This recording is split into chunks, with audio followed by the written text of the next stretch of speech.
feel like I might be playing. お前はもう死んでいる。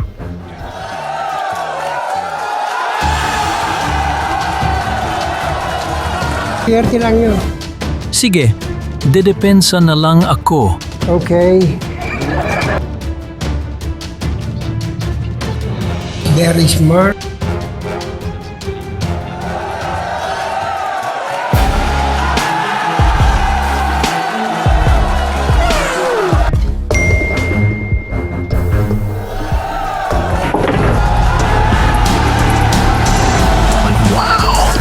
Magandang araw mga kabilyar. Ito ang Legends of 9 Ball 2026 kung saan inimbitahan ang nag-iisang The Magician na si Efren Bata Reyes upang harapin ang alamat ng Germany na isang two-time world champion at may hawak na 106 international pool titles.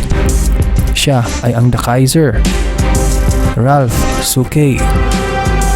Grabe ang salpukan ng dalawang alamat na ito. Kaya huwag na nating patagalin pa. Simulan na natin ang bakbakan sa bilyaran.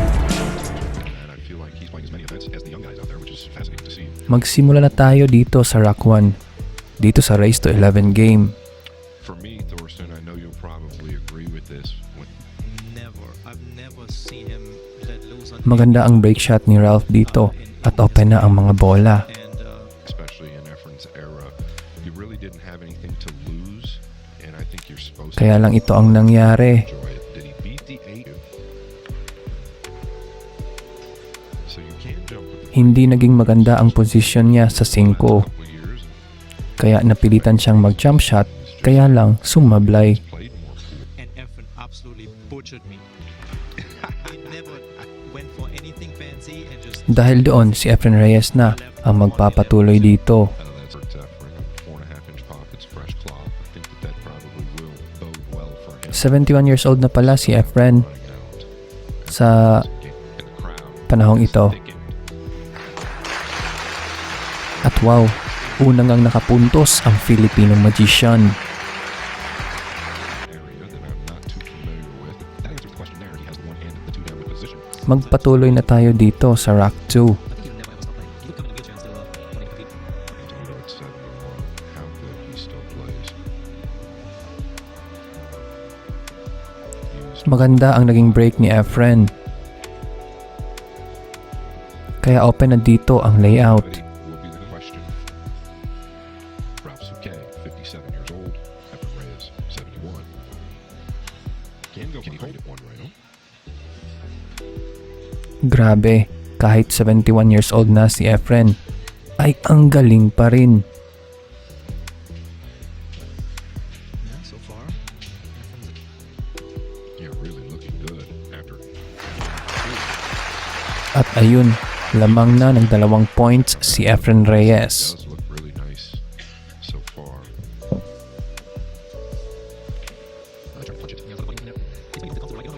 Just not as confident. No, it's a great. Ito na pala ang Rock 3. Right. And if I think he's still going to play more traditionally in the way it's. At dito nga ay sumablay si Efren sa 4. Want to practice more. That's all you want to do. And you get nervous. You know, your arms start shaking a little more, and you lose the precision. Kaya si Ralph na ang tatapos sa mga natirang bola. Trailing 2 games to 1. This every day, round robin format, race to 8. So you'll be playing what 6 to 8 hours every day. Magtungo na tayo sa Rock 5 at dito nga ay tabla na ang laro, 2 sa 2. There is nobody better. He didn't get there though. It was in track. At yun, magaling na long bank shot sa 3 ang ginawa ni Efren.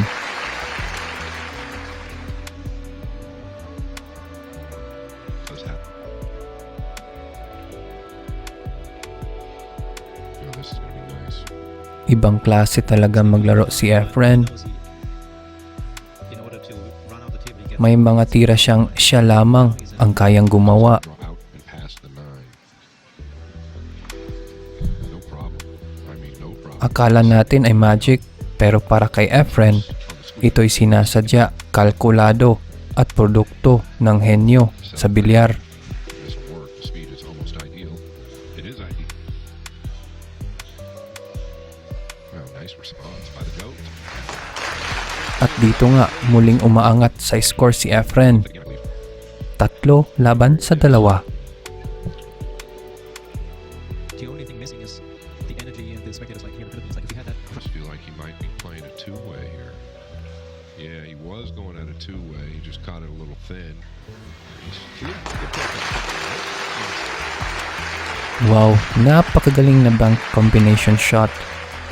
Ang ipinamalas ni Efren sa 5. We're touching on, right? He's always playing traveling from tournament to tournament. Dito talaga lumalabas ang kanyang kalamangan. Mexico.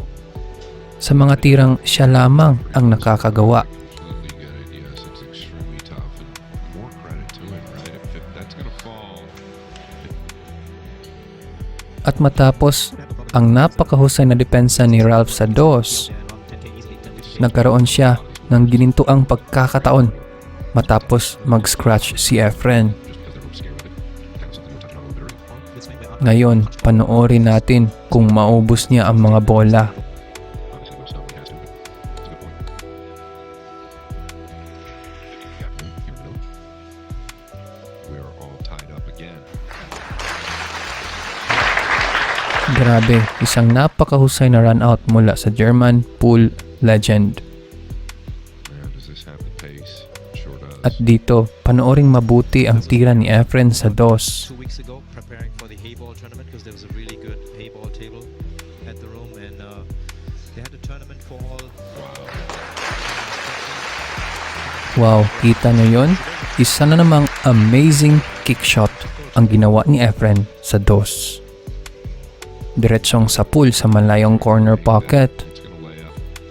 Sayang lang at minalas sa posisyon sa 3.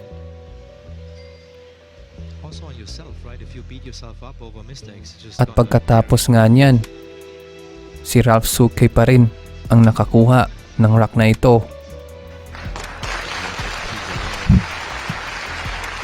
I have partners that I need to support.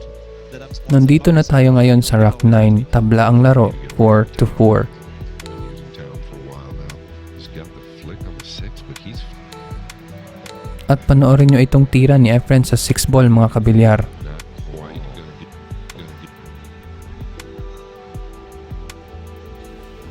He did go.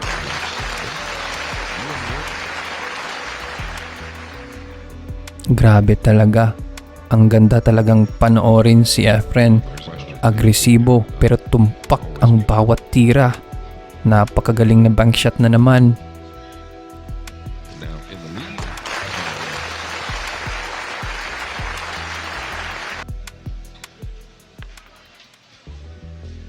So this is one thing that we see with the jump cue. Sige, umarangkada na tayo sa rack 10.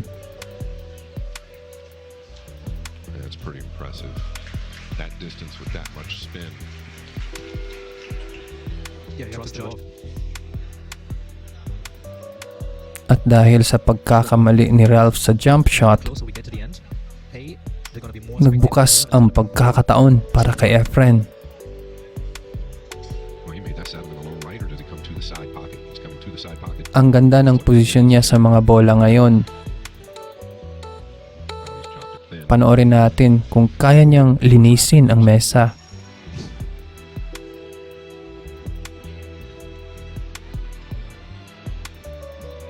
To get that two-game lead. Oh, the GOAT. That's done. Wow, at ayun, inubos ni Efren at ngayon lamang na ng 2. Oh,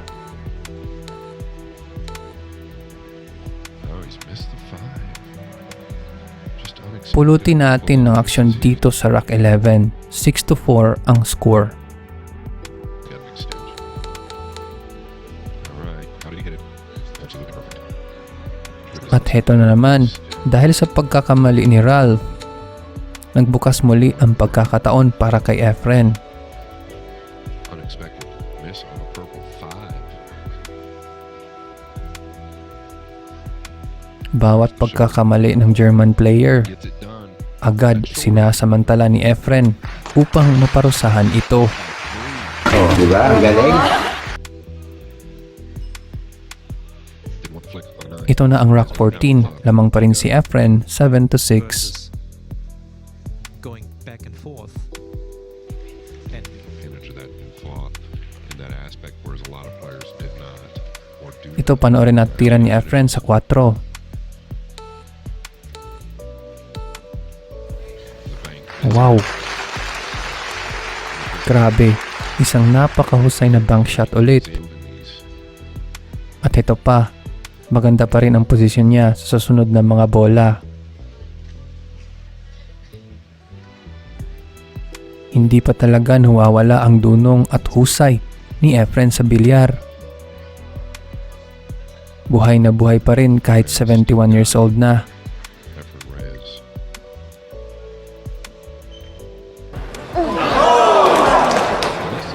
Kasalanan mo yan eh.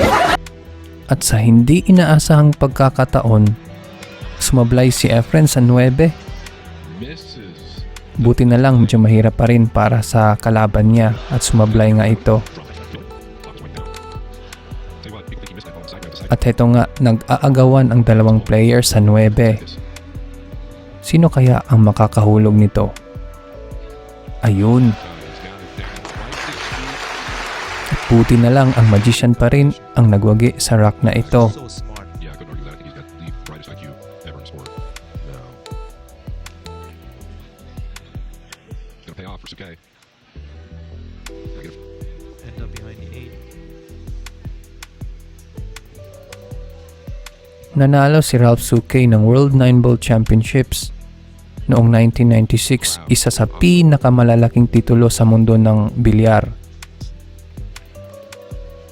There you want to have Siya ay naging US Open 9 Ball champion din ng ilang beses na nagpapakita ng kanyang consistency now, point, it is none. laban sa pinakamamahusay Suke has na manlalaro sa buong mundo.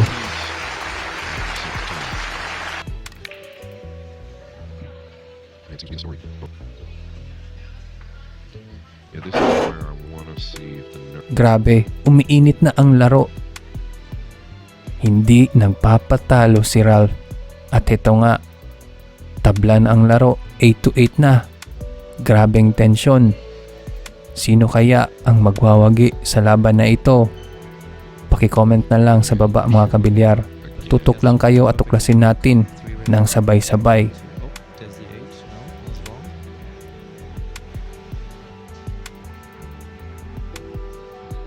speed looks pretty good here. Sa mga solid billiard pride fans natin dyan, paki-like naman po ng video at mag-subscribe na.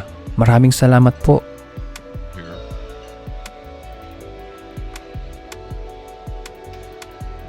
It's nicely done. Gonna punch out. Drop.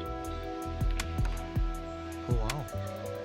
At paki-comment na rin saang probinsya kayo nanonood mga kabilyar. Wow. Right past the 9. Reyes to go up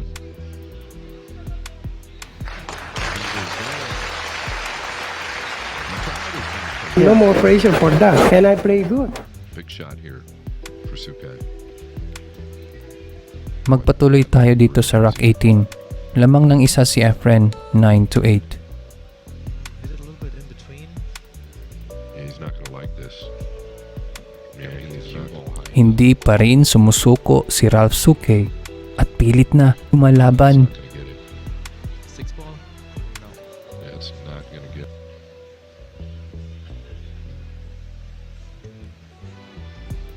Wow, did he find the gap? At dito nga ay nagkamali na naman ng position play itong German player. At nabigyan ulit ng pagkakataon si Efren Reyes dito. Perfect to go forward here. Kung gusto niyong manood ng mga ganitong matches ni Efren Reyes, mga kabilyar, paki-subscribe na To get to the hill. Reyes para hindi kayo mahuli sa mga aksyon na sa bilyar kagaya nito. Won in the final.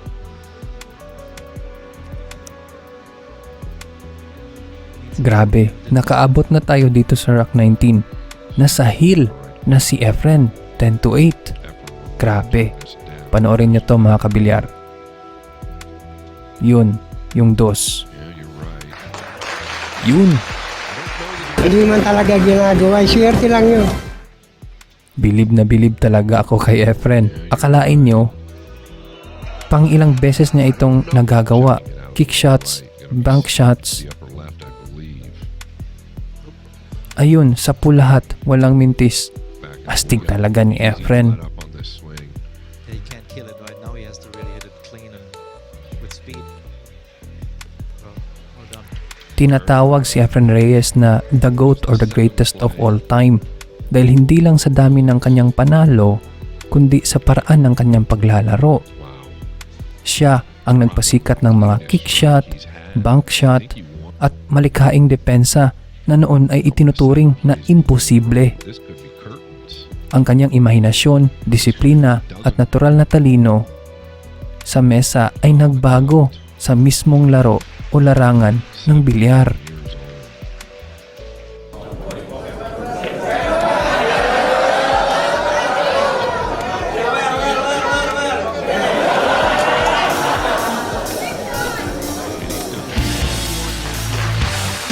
At dito nga ay nagwagi si Efren Reyes laban sa alamat ng Germany na si Ralph Souquet.